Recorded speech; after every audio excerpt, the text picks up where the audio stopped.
My job is watching a woman trapped in a room. Part 1.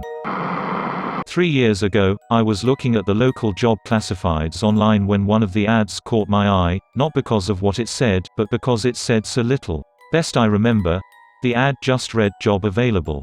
Good pay. No benefits. Discretion required. It then listed an email address and that was all.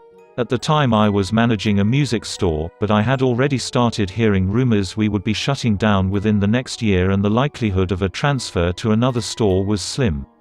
I had been morosely looking at job listings for the last few days, but this was the first one that stood out, if only because I was bored and it was weird. So I sent an email. Half an hour later I had a response, telling me to go to a particular office building in an upscale part of the city at a precise time for my screening. I went, and after waiting for a few minutes in the lobby, I was taken into an office where I was given a series of forms and questionnaires to fill out. They collected them and told me they would be in touch. I had almost forgotten about the whole thing until a month later, I got a call saying I had moved on to the second stage of the hiring process.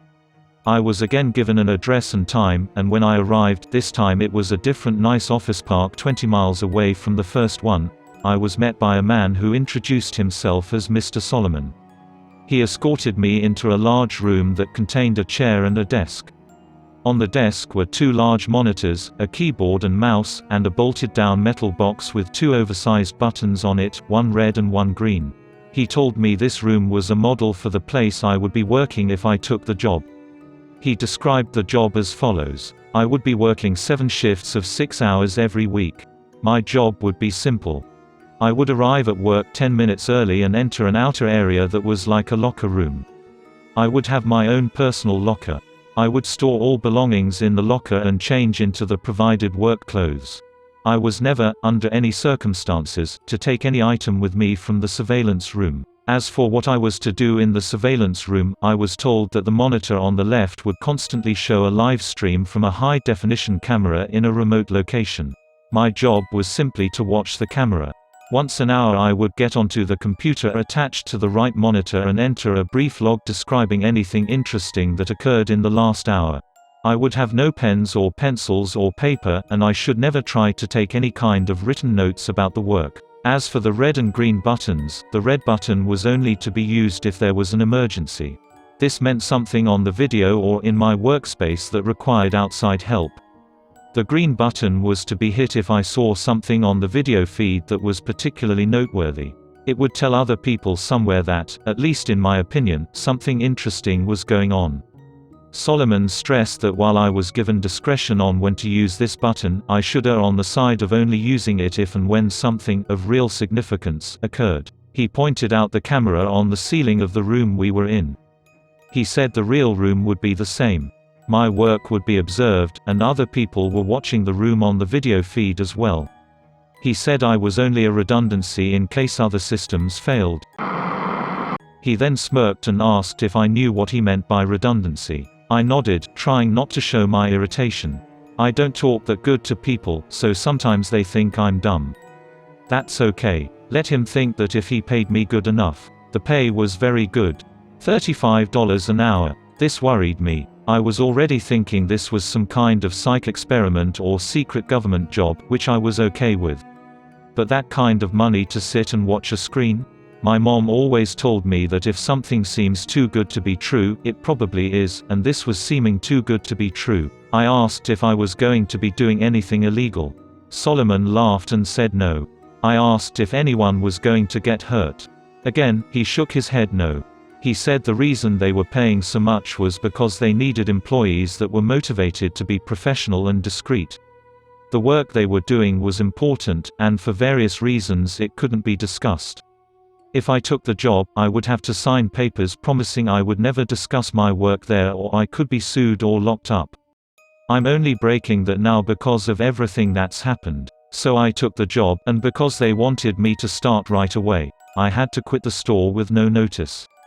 I felt bad about that, but I was excited about the new job too.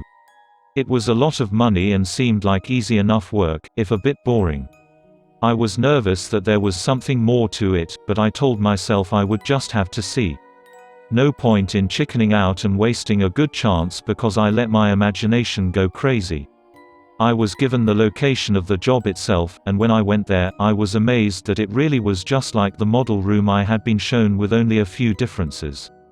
There was a locker room you had to pass through to enter the surveillance room, and there was a small bathroom attached to the real surveillance room also.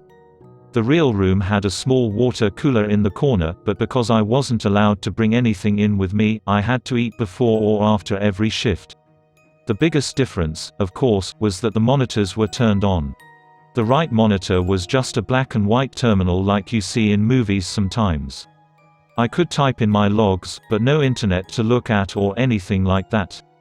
The left monitor. It was video from a room. You would call it a bedroom, I guess, because it had a bed in it, but it had lots of other stuff too.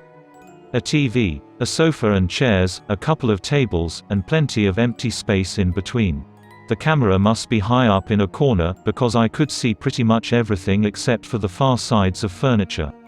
At first though, I didn't notice any of that stuff. All I saw was her. She looked to be a little older than me and was very pretty. When I first saw her, she was laying on her side on the sofa. That was the part of the room farthest from the camera, but the picture was very clear and I could tell that she was sleeping. I found myself leaning into the monitor more so I could see her better, and then I thought about what I was doing and felt embarrassed. It's like I was spying on her. A peeping Tom, my mom used to call it. I didn't want to be a peeping Tom, but I didn't want to be silly either. I needed to think about it slow. It was a good job. And I wasn't doing anything wrong, right? I wasn't hurting anybody. The woman looked fine. And the room was nice. She probably agreed to be there and it's all some experiment or something. I was just overreacting. So I sat down in the chair and began my work. It didn't take long before I understood more. The woman, I took to calling her Rachel, wasn't there of her free will.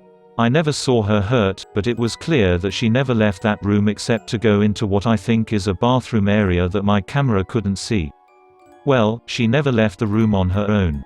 Periodically, usually a couple of times a week during my shifts, men and women in strange-looking outfits would come in and take her from the room. Sometimes she would struggle, but usually she would just go along with her head hung low. They would always bring her back, though the times when she wasn't brought back during my shift were always the worst for me. I would worry about her until I got to work the next day and saw her in the room watching TV or painting. She never looked hurt or even that upset except for when they took her, and even when she fought, they were always gentle with her.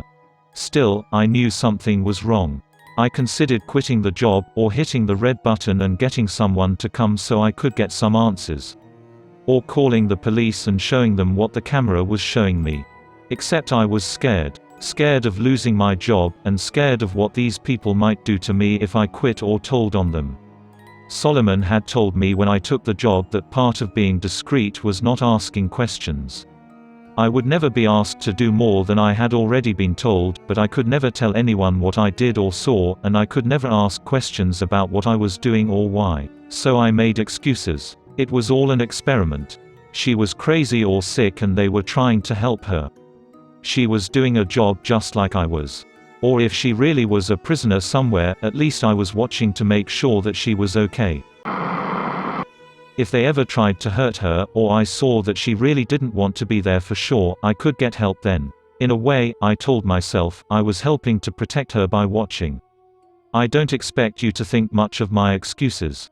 I don't think much of them myself, especially now.